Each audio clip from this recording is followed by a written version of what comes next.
Greetings, my friends, and welcome to the next episode of the Mint Mob podcast. I'm joined today by my buddy Alex over in Germany, and today we have a special guest. Maria is joining us out of Spain, I believe.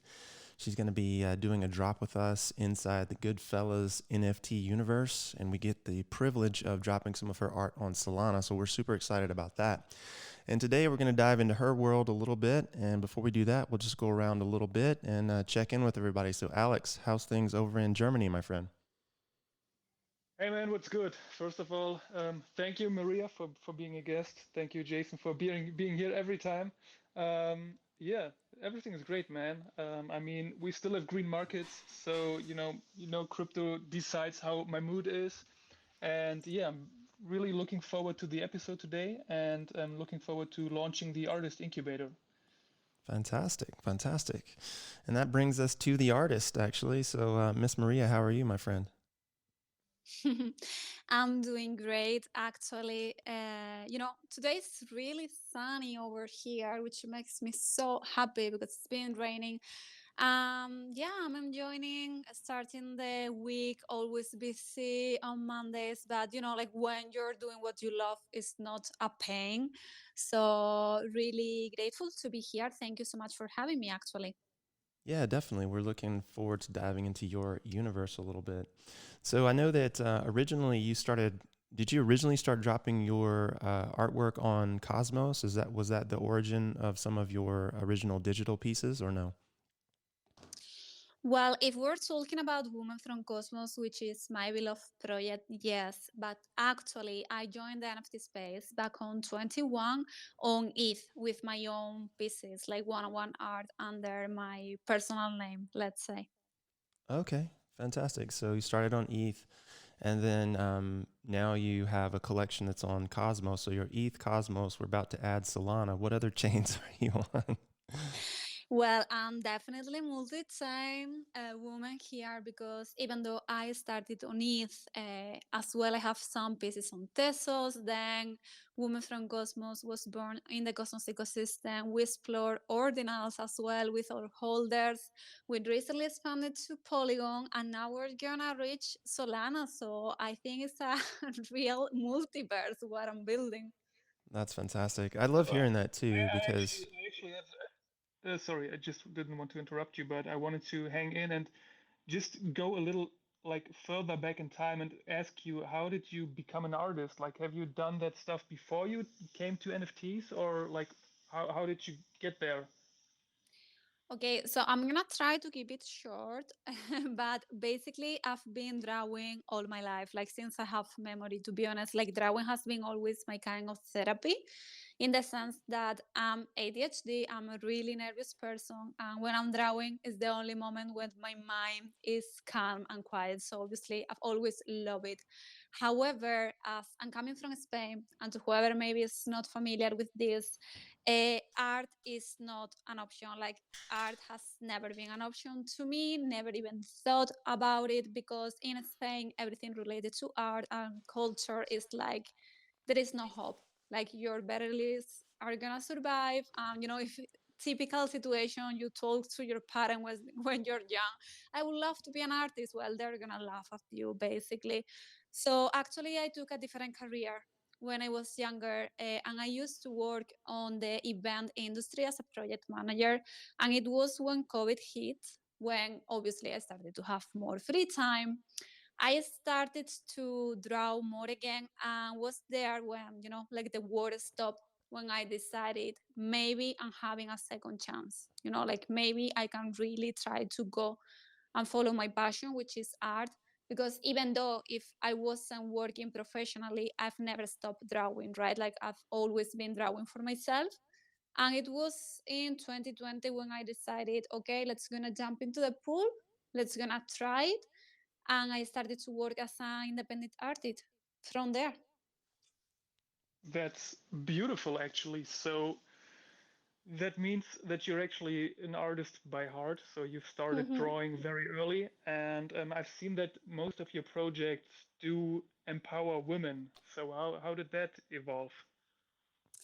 Well, I could explain that for many things, but like for example, I used to work on the event industry, right? Like the event industry is really, really, really a man-dominated one, like really big time. And you barely see women, like in my case, leading projects because the project manager was actually the one in charge of the entire event. So I used to lead like different teams, like lighting, staging, video, and so on.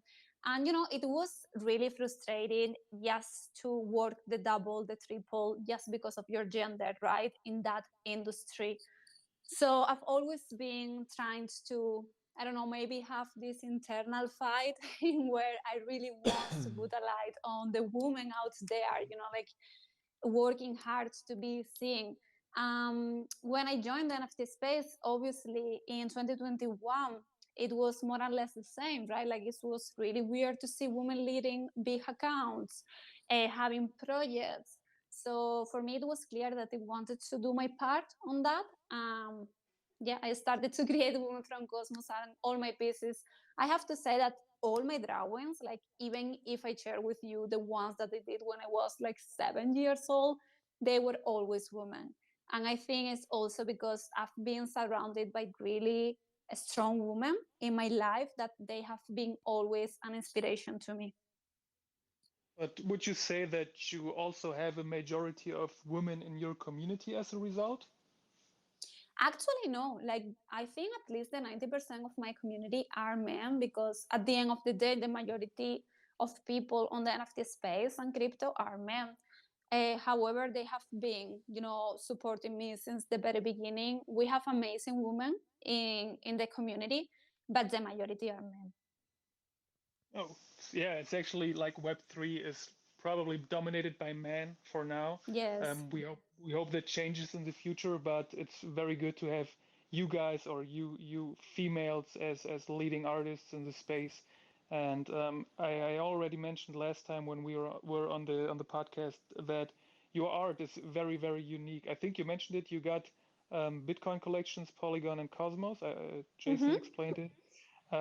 So this will be a first step into the Solana ecosystem, right? Yes, it's gonna be. It's gonna be. That's great. Yeah, maybe for the audience, Jason, you can go ahead and tell people how the whole artist incubator is going to work. Sure, yeah.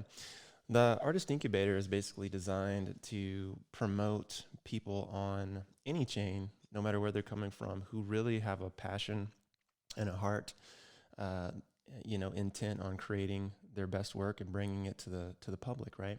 And all we're really wanting to do is support that. So we're bringing limited, numbered pieces to a larger collection that will then house artwork from multiple artists. So in the case of Maria, we have 7 original pieces that she created. And I have to brag on her because every pixel is hand drawn. So this to me matters a lot. I know a lot we see a lot of AI art these days and a lot of copy paste stuff, but this is all hand drawn, which is fantastic. Each piece is slightly different. And when we do the mint, on piece number 1, for example, there's only going to be 21 prints, and each one of those prints will be individually numbered from 1 to 21. And so technically each piece will actually be a one of one because every piece will be slightly different in some way. And so what we really want to do is create scarcity around quality artwork, support the artists, get them on podcasts, help them get their name out there, expose them to multiple communities, and create a lifelong secondary where they can actually earn some income as their pieces trade over time. So it incentivizes everybody to do the right thing because everyone is invested. And the key thing with the Artist Incubator is this isn't necessarily work for hire. Like we haven't hired Maria to do work for us that we're going to benefit from.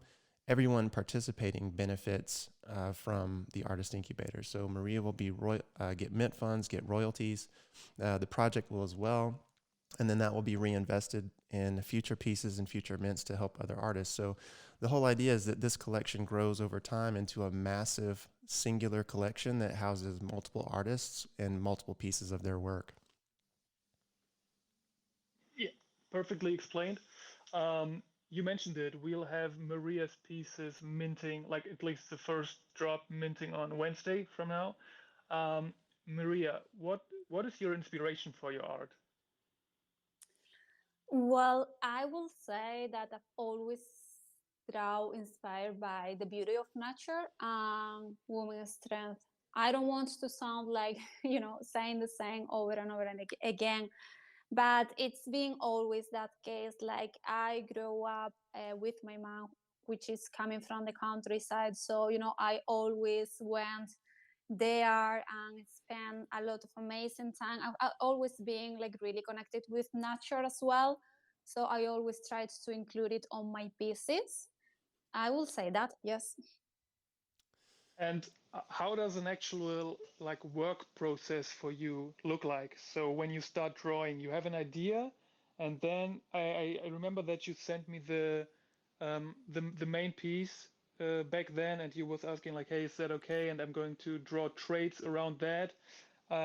Like how does your work process look like? Like how long does it take to create a piece? And like yeah, Well, actually, it's depend on how difficult, or for example, in this piece is having the same base. Let's say it was easier for me rather than having different poses on each piece.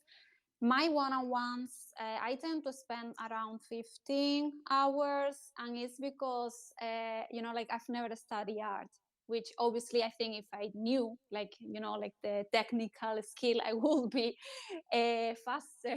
But I've been a self-taught artist, so obviously it takes me long. I have to say that my process is a lot of redo. Like I'm starting with the sketches and I'm always going back and forth since I really love what I'm seeing.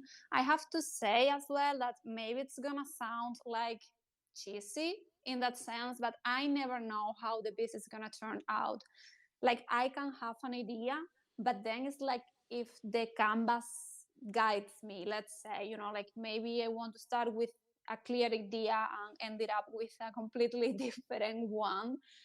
What is sure is I don't care like how long it takes me. I won't like say that it's done till I'm 100% happy with what I done, which obviously also makes me spend more time, right? Like I'm really, how could you say, like self demanding, like a lot. I always trying to, add little details that I know that no one is gonna realize, but I know they are there, right? So Mhm. I spend a lot, but yes, the canvas will guide me, I will say. So I never know how it's gonna ended up looking the piece. Yeah, that's great. I mean, you want your art to be perfect for you, and I think as someone who loves art, you're definitely going to notice. So you draw all your art on an iPad, right? Or on some kind of Mm-hmm. tablet. And Yes. have you ever done that, or have you started on paper, or like how's the progress? Actually, it depends. Obviously, I started drawing on iPad on 2020. I've been all my life drawing with my notebook, right? Like on paper and pencil. But like when you're working now as a full-time artist, sometimes obviously I feel like burnout. So what I do, and if I have to finish something, is I change to the notebook. I started there, and I know it's the same. It's still drawing, but for me, it feels different. So it's depending on how tired I am. Let's say I start on iPad, then I switch to notebook. It's more like sometimes I start on the notebook and then I send it to the iPad, and there I do all the final touches because obviously it's easier when you can go go and back with changing things. Yeah, it's Okay, kind and of then interesting when you're so doing creative work like that because, like if you shift the, um, what would you say, the method of creation, it shifts your perspective to some degree. It like keeps it fresh, Mm-hmm. So if you're on the pad and then you shift to the paper, the way that it feels, the way that it looks, the way that you hold it, all of those things impact what comes out of you, right? Oh yes, absolutely. And it's brought me like a lot of happiness. Like I remember during last summer, I had like a lot of different commission and things going on, like one project after another, because obviously I work with other projects as well as artists. And I was so burned out, but I needed to send everything that just for the fact by switching to notebook, I felt like I was doing something completely different. So I was refreshed. I could continue, like drawing. Yeah, for sure, for sure. You mentioned growing up. I think you said you spent a lot of time in the countryside, and you were talking about how that informed your artwork and how you pulled some inspiration in some of the shapes and some of the topics that you use. But I'm curious what some of your other influences are. Obviously, nature is certainly one. The female form, I think, is also a fantastic sort of different thing in the NFT space right now. There's not a lot of female form. So there's female form, there's nature. What else are some of the things that you're really, want to convey and put across when you're creating a Well, piece? I have to say, of course, anime. Like, I'm a huge anime fan. And fun fact actually is I remember exactly when I was a kid and I was in love with drawing, was realizing, just watching my favorite anime, because it's not that I was having fun with the city, but also I was amazed by the art. I was like, wow, I really want to learn how to draw this as well. So I could say like anime actually pushed me when I was, a kid to, okay, let's gonna try to draw. But definitely anime. Like I love Oriental culture, and you could see it in so many of my pieces that I always add in some kind of references Hmm. to, for example, Japanese culture or Chinese culture, and also inspired of one of my favorite anime series. Oh yeah, and what would that be? Well, my favorite one, and I know you probably not gonna know it because no one knows. It is called Fuchigi Yugi, and it's from the 98, I think. Okay, okay. Yeah, I'm not super familiar with Yeah. anime. I've been a comic nerd my whole life, or I guess most of my adult Mm-hmm. life. I've got a pretty crazy collection, but yeah, and looking at some of the pieces, like I see the dragon, like you've got some dragon references. The shape of the eyes, like the almond-shaped eye, is in there as well. I mean, these definitely Mm-hmm. speak to that love of Asian culture for sure. So we've got anime, we've got nature, we've got female form. What else is mixed in there? To be honest, I will say that, and also like personal experience. I know that you cannot see it on the pieces because obviously you're not myself, right?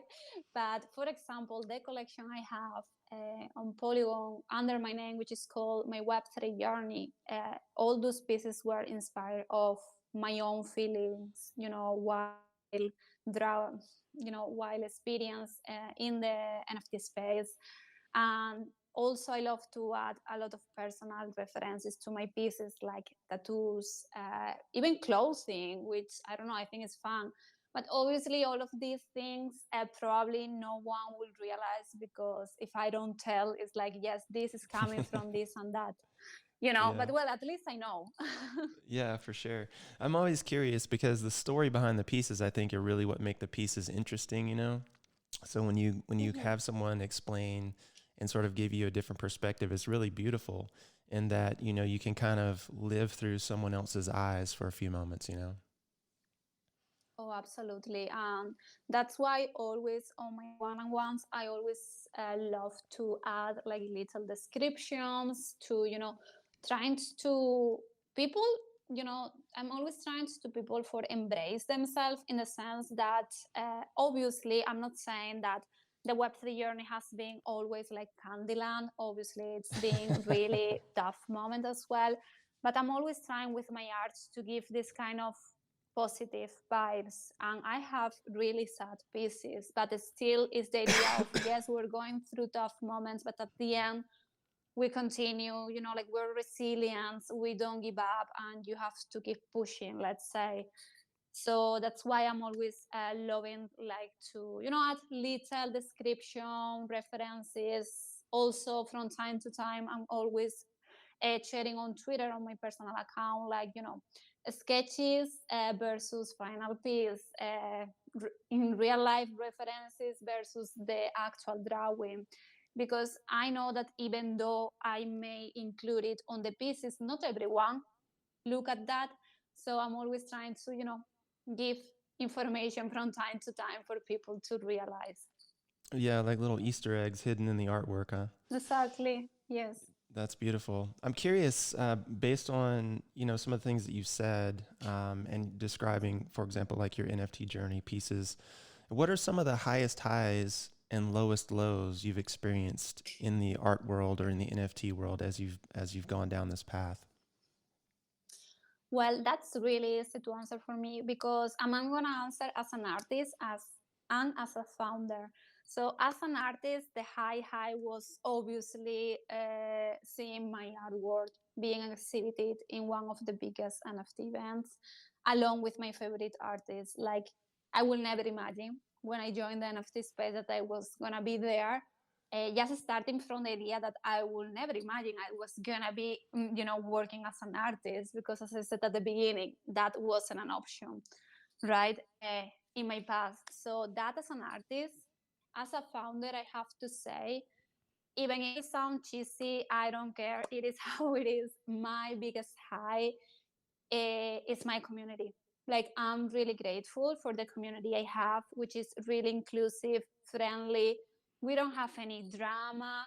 Like, they know actually why I'm here, why I'm working, and what I'm doing.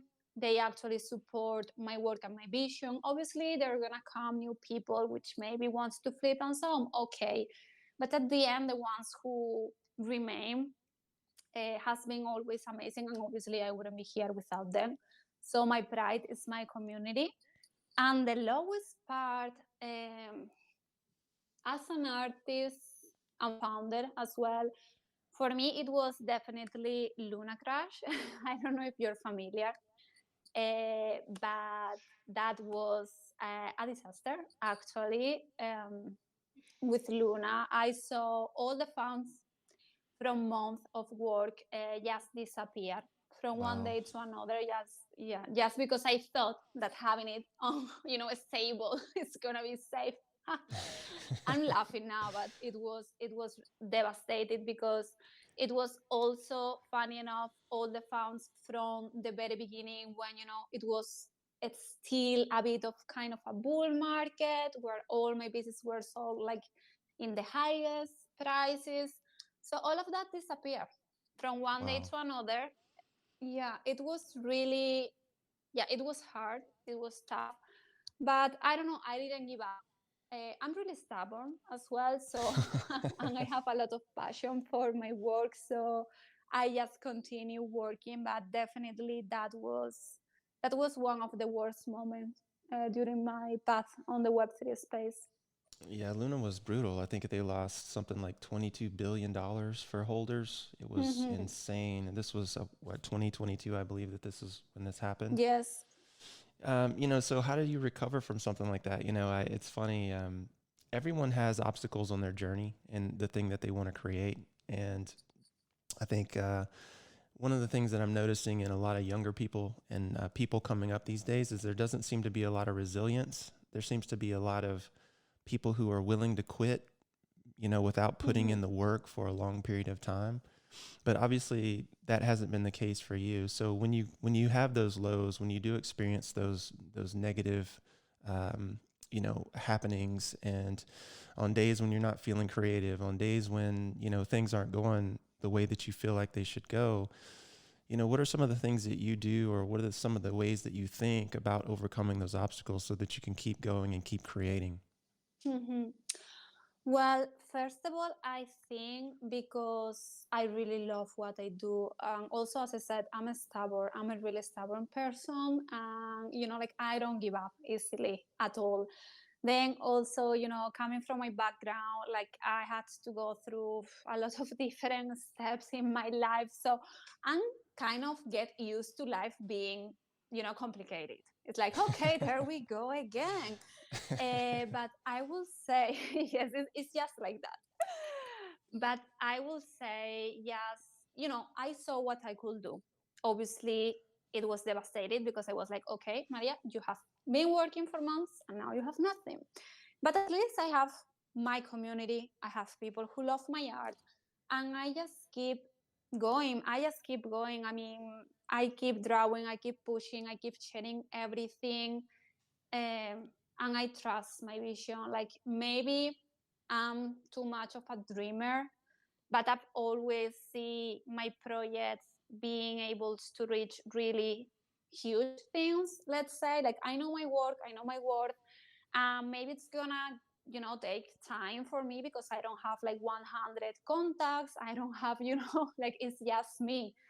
um but I've never thought like giving up as an option, to be honest. Like I maybe love my project so much that I don't want to think about it. But I don't know, it play out well because after that we are in 2024.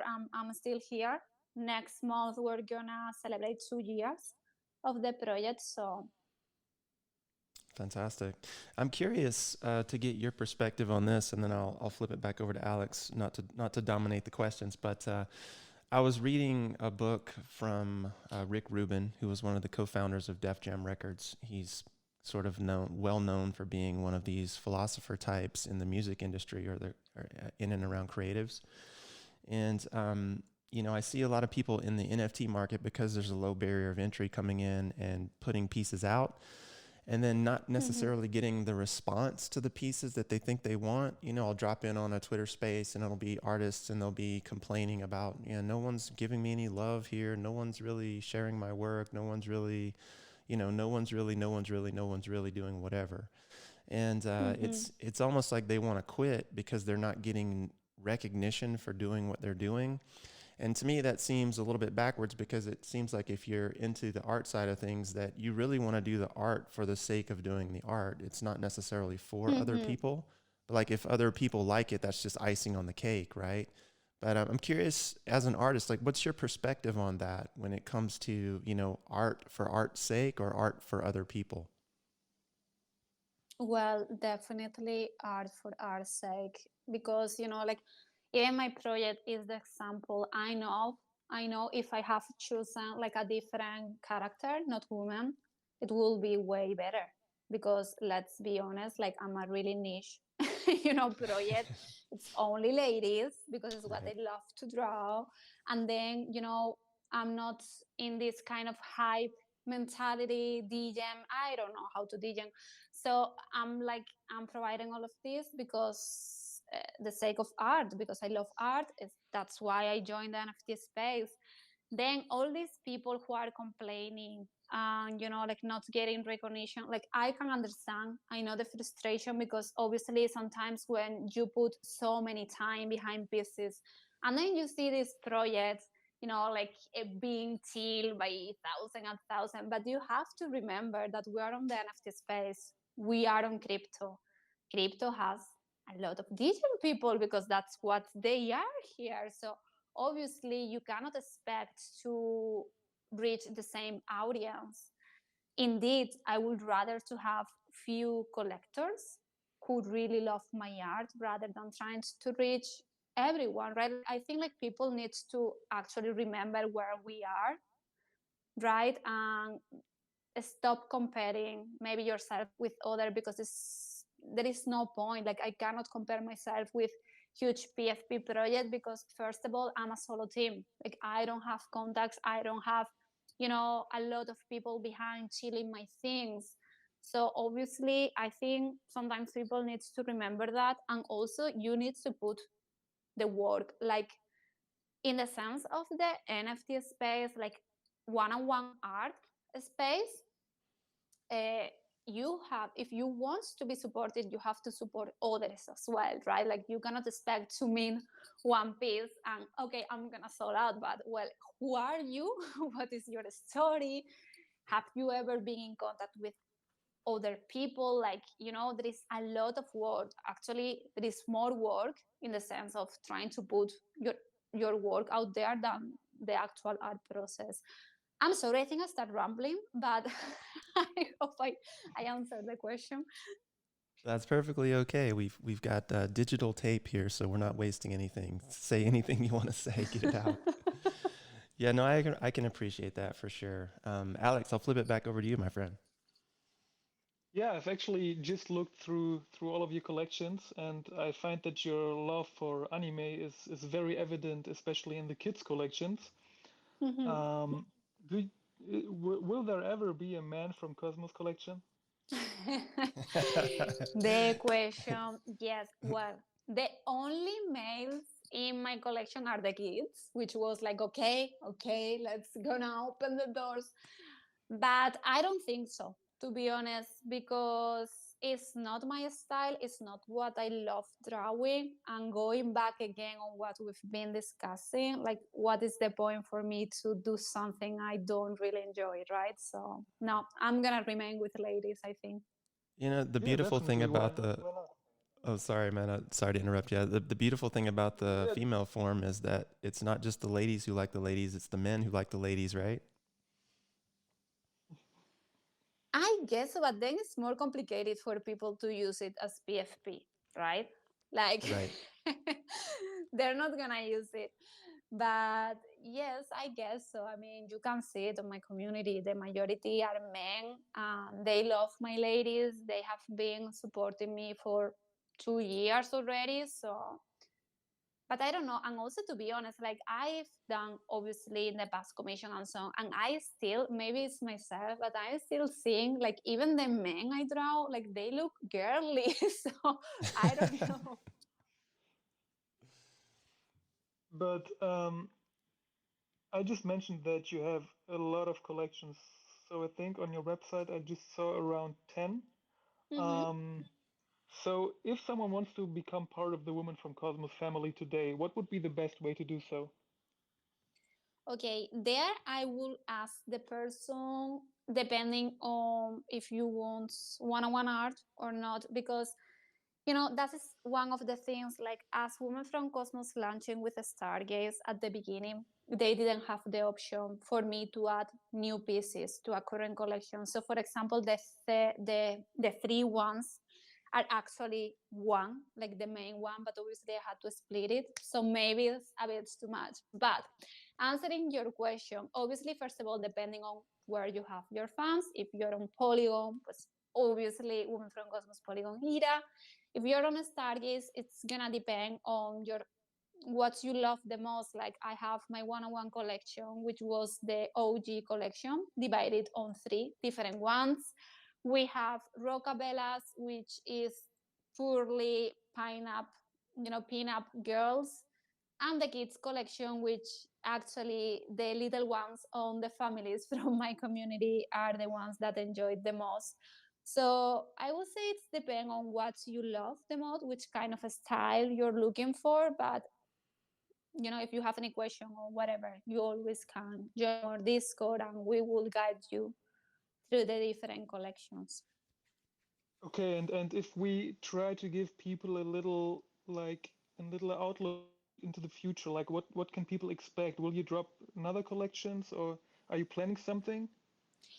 Okay, so love that question, because even though I mean, I'm really sorry that I have to have my collection split, to be honest, because I know it may be a bit confusing for people who are not familiar with my universe.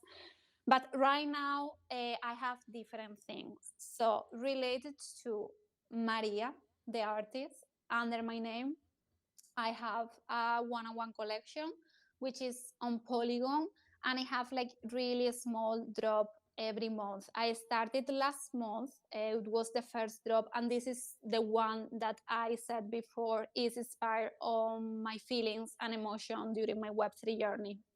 It's called my Web3 journey. They are monthly drops, like really small, 1, 2, 3 pieces. They are put on auctions. That is one thing. All the holders have, like different monthly airdrops and so on. And then going back with Women from Cosmos, right now we recently created a free mint. It was for the holders. It was a reward. It was also commissioning one of my favorite pixel artists, because one of the things behind Women from Cosmos, and I wanted to take the opportunity to share, is that one of the main core of the project is to give back and support other creative communities. So it's something really important for me and my project to do so. So we recently did the free mint, and now we have two things. One is a one-on-one collection, which is coming from collaboration with other projects. We recently did one for Valentine's with another project in Polygon, and I minted the one-on-one on Stargaze, though in the Cosmos ecosystem, it is through Action, and it's always related to the thing and the collaboration we do with that project. And in the near future, it's coming the final collection of Women from Cosmos. And I'm saying the final because I'm not gonna launch more generative. I'm not gonna do more bigger collection. I'm going back to my one-on-one path, which is with what I started, Women from Cosmos, and what I love the most. So we're gonna have our beauty ladies one-on-one that everyone loves and has been asking for when one-on-one again. And that collection is not gonna have a limit, meaning that I'm not gonna say we're launching whatever pieces. It's gonna be again like my collection under my name, monthly drops, one-on-one. It will be go through Actions most probably, and it will keep growing along the time. That will be the one I will continue, like dropping art under that collection, and that will be it. That's perfect. I mean, I think it's always great to see when people have a different approach on like creating an NFT project, because most people just go ahead, create a 10K collection, then try to mint it out, and then do whatever, see what they can do. But you can actually see that you are very dedicated about what you do and that you care about your community, Oh, and yes. that's yeah, and you probably know that that's like not the normal state in the NFT space. So it's very great, yeah. Thank you so much. I know it's not normal. However, I feel like some people are really get used to it and don't really appreciate, because it's what you said. Like I've put, I don't even know, but way too much. Like giving back, not only like other projects and other artists, because that is something that I really wanted to do, and that's why I created Women from Cosmos. Like not only to represent women, but also to being able to support other artists, because it's something that I've always been doing when I was selling my one-on-one art before my project. But like I feel I gave all the option for everyone. Like we started with a one-on-one pieces, then I created generative because some of the community couldn't afford the one-on-ones, and they were asking me, please, if you can do a bigger one. I did that, but I want to be, true to myself, right? And what I enjoy the most is my one-on-one art, and what I don't know, I just love it. I think you have like endless possibilities, and at the end is what I said. Like I know I joined the NFT space because of art, and I want to continue doing that. I know it's more complicated, right? Because obviously you're looking at a really niche a group of people, and like yes, if you love my art you will collect it. It's not the general out there, like people wanted to the floor price to go by 10 by 20 whatever. Well, we're not here for that, and that's, I don't know, I really want to go back to that. And I think like by doing it I also educate other people, or at least I continue with my fight. I don't care, like it's my fight, like seriously bring back the value of art to the space. Even though Women from Cosmos have a lot of different utilities, I barely say it, because I'm still consider myself an art project. Like we have more things, yes, but if you want to join us, it's because you love art in the first place.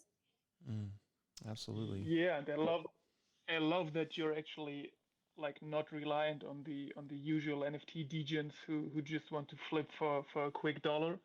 and instead like build a community that really values your art and wants to collect it, like you just mentioned. Yeah, so I think we have learned a lot about you today. I'm I'm personally done with my questions. Do you have anything else, Jason? Yeah, I could ask a ton of questions, but one of the things that, or I should ask, do we have a hard out? Does everyone have to go at a certain moment? I should have asked at the top of the hour. No, Oh, not it's all really. good. I still have 1 hour, so. You still have time? How about you, Alex? Do you need to jet? Are you good or what? It's all good. It's all good. All right, cool. When I was listening to Maria talking, I had two ideas, and one of the ones was like we should have had her on last week when we were talking about AI art on the spaces. And so Oh, when yeah. you were talking about how you're talking about your creative process and how you want to really focus on bringing the value of art back to what it is that you're doing or what it is that you're seeing in the marketplace. I'm curious now that we've had this AI discussion and this, you know, I'm putting every pixel on the page discussion. Where do you stand on AI art versus, hand drawn art? To be honest, I don't have any problem with AI. I mean, I have problem with people copy, like traditional art and do it through AI and say that it's from them, which is not. I actually know artists who use AI and they spend a lot of time behind it. It's not that just I put some prompts and I have the piece, then they edit on Photoshop. This kind of artists and art made through AI, I think it's pretty valid. Like, let's be honest, like I tried to do AI like for some backgrounds and I sucks big time. Like, like I don't know how to do this amazing, beautiful images. So I guess you have to, have some knowledge to do it properly and spend some time. So I think it is art as well. I think it's all depends on how you use it and how you sell it, right? Like as I said, if you're copying other artists and just putting it through AI, that is stealing and that is not okay. I see what you're saying. Yeah, for sure. The other thing that I wanted to mention as I was listening to you talk about your passion for the female form and in what it is that you're creating is I don't know if Alex told you this or not, but we actually have a ladies collection. Did he tell you this? No. Okay, so we have a ladies collection that we're going to basically end up relaunching because the artwork was stolen, much like the original pieces were. And obviously, we want to get through the original pieces first. But some of the artwork, it would be really cool to have someone like yourself go through and maybe update some of the pieces, especially the hairstyles and maybe some of the traits.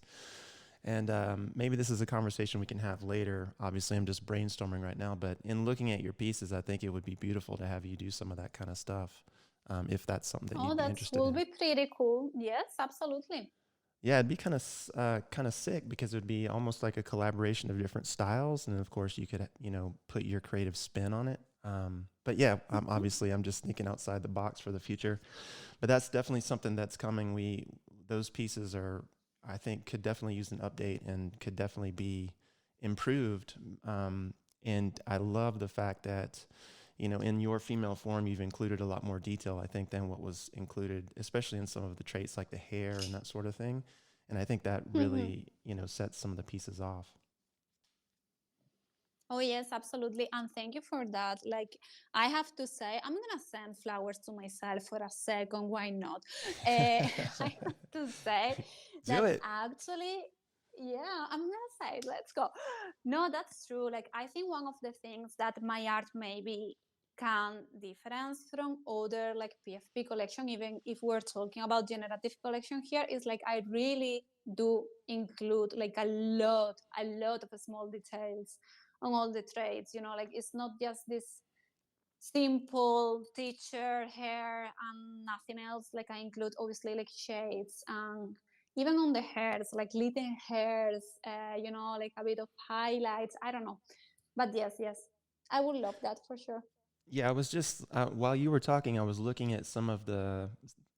through the 7 pieces that you sent that we're going to end up dropping, and just zooming in on the pieces. And I was just picking up some of the things that you pulled, from the tattoos to like the the little like blood stains on the bat, and these little things that you've kind of combined from different pieces. And I could Mm-hmm. definitely see the detail that you put in. And I think, in fact, in looking at some of the pieces and listening to you talk, I think the way that I'm going to tease your collection is I'm going to post little zoom in shots of a lot of these little details and not give away the whole image. I think it's going to be really sick. Oh, I love it. That is how I used to release my one-on-one pieces at the beginning. Yeah, yeah, for I sure. memories, yes. Definitely. Very cool. So I'm curious, one other thing, um, on your pieces, you, when I look in the bottom corner, I see a little signature, a little tag, and I'm curious Mm-hmm. what that means, because it's not your name. So, or is it your name, or is it some representation of your name? Yes, it's kind of a representation of my name, but I cannot say more just for not privacy, more like safety, you know? Yeah, yeah, no, I understand. I was just curious. That was a mark or something similar to that. Very cool. Very cool. Alex, back to you, my friend. Anything else you wanted to bring to the forefront today? Yeah, I actually had the AI question on the table as well, so you already did that. But I was actually really enjoying listening to you guys. But like I said, I'm through with my questions. So if you're done as well, I think yeah, Maria, do you have anything to add? No, I'm just looking forward, to be honest, really excited. It's gonna be the first time my art is reaching Solana. Obviously, if you're gonna do like any space or whatever, please send it to me because actually on Wednesday I'm gonna be traveling. So, it's gonna be a bit difficult, but I really want to share everything and make people aware as well. But Oh, you for already live in Spain, so where do you travel? I'm going to one of the parties. Ah, okay. Perfect. Yeah, so I think we're through for today. Maria, a big thank you to you for joining us today, for being with us. We are looking forward to work with you in the future, definitely, if you're up for that. I think Jason has some great ideas, as I just noticed. So, yeah, um, I think we are through here. So, I would take the opportunity to thank you both and yeah, goodbye from my side. Have a great night. Have a great day, Jason. And yeah, with the words to you, man. Of course, man. Of course. Yeah. I appreciate you being here, Maria. It was cool to dive into your world. Hope we get opportunity to do some more content together. I'd like to get to know you a little bit more and learn what's really driving you. And so thanks for being here and sharing all that. And Alex, thanks for taking time out. And obviously, we'll get on the next podcast and see you guys in the next episode.